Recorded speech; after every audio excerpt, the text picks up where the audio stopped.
really does demonstrate what they're out to show. Mm-hmm. Yeah. Mm-hmm. And we're not really trained in observation very much. We don't really even know very much. Well, how do you observe? Or how do I notice my biases on observation? Like, we don't know that. We don't automatically know that. So that would be my thing, that just the whole world of observation. In my world, the tool is just a remarkable professional development opportunity because it's all so nicely laid out, right? I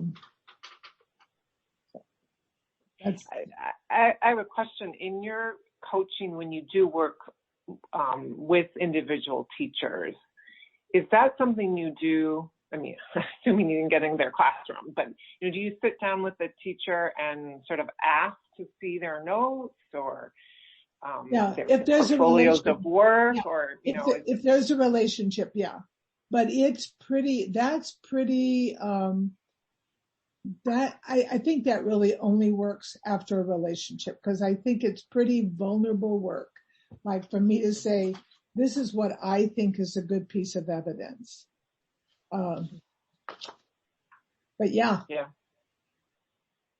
Along that line, with collecting the evidence, when we're in trainings, we'll ask teachers, what do you use? What kind of tools do you use? And for example, Seesaw will come up. And then teachers will say, what's Seesaw? What's Seesaw? I think and maybe after all this remote learning, they know what Seesaw is, but time for them to explore ways to help them with time management and organizing their materials. I mean, we give them hints about, file folders and sticky notes, and they'll tell us, I put a sticky note down here and then I can't find it when I'm putting it in the folder and I forget which kid it is. And so organizational tools, that would help. But I think just time for them to sit and investigate, like the virtual, we did a session yesterday for the summit on virtual field trips. They just need time to sit and go through it and say, how does this lend itself to my lesson, in social studies or what, even math, how many steps how tall is the pyramid, and, that sort of thing. So, because they all almost always say, I don't have time to do that. I don't have time to observe. It's not the observation. They're observing. It's the documenting. Mm-hmm. So. And then this would just be the other piece. And how many different measures can you use out of one observation? Like the more, I'm going to say complex or layered the observation is, the more you can collect, which I think is unlike any other way they collect stuff. Usually they have one assignment and that one assignment gets put in this particular grade box. But with observation, you could actually put it in math and social, like there's just many, many areas that you could apply it to, but it's not normally the way we're trained. Mm-hmm. And we find that those who have the early childhood background, they get it. They walk in and say, oh, this is what I learned in undergrad. Those are the skills I learned. It's the academic ones that think, they push real hard for the academics. They have a hard time with it. It's like, no, we need to move on. They know that. Let's go. Let's move. So, I think that'll change, with the new license that, you have to have early childhood license in order to teach kindergarten. That's what our hope is, that mindset will change and there will be more DAP going on in kindergarten. It's our hope. Kind of on that note, Connie, too, I went back to the original question set, and I think one of them you asked was, what are your thoughts about including the pre-K teachers in your learning lab? And like you kind of already started on this topic, in that I think it's wonderful. I think that are, just speaking from my experience with kindergarten teachers across the state of Illinois, most don't have an early childhood license. You know, several are coming from teaching 5th grade for 10 years and then because of staffing changes have been dropped into kindergarten.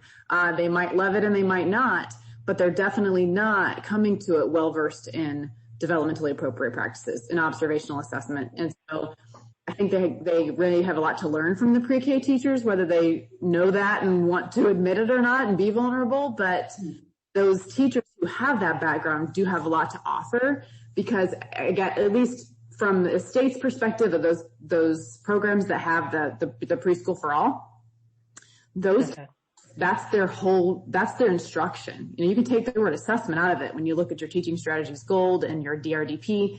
That's instruction, and they have kind of that's just an understanding for them. Whereas for a lot of kindergarten teachers, kids is just a checkbox for the state. You know, so I like the incorporation of pre-K. Mm-hmm. Mm-hmm. Well, that's interesting to hear you say that because I have learned that in the particular schools we're working with, the Catholic schools, when PFA went away, so did TSG Gold. Mm-hmm. So the preschool teachers are not using any tool. I mean, like you said, they're observing, of course, just as a matter, but there's no expectation of a reporting tool anymore in these schools for pre-K, and then kindergarten's all over the board. You know, iReady, I think, is one of the more dominant ones around here. But that's too bad. I mean, it's a missed opportunity because there are so many alignment pieces between TSG and kids. Sorry, Lindsay, I missed the point you made. Did you see that? And most of the kindergarten teachers you observed do not have early childhood credentials.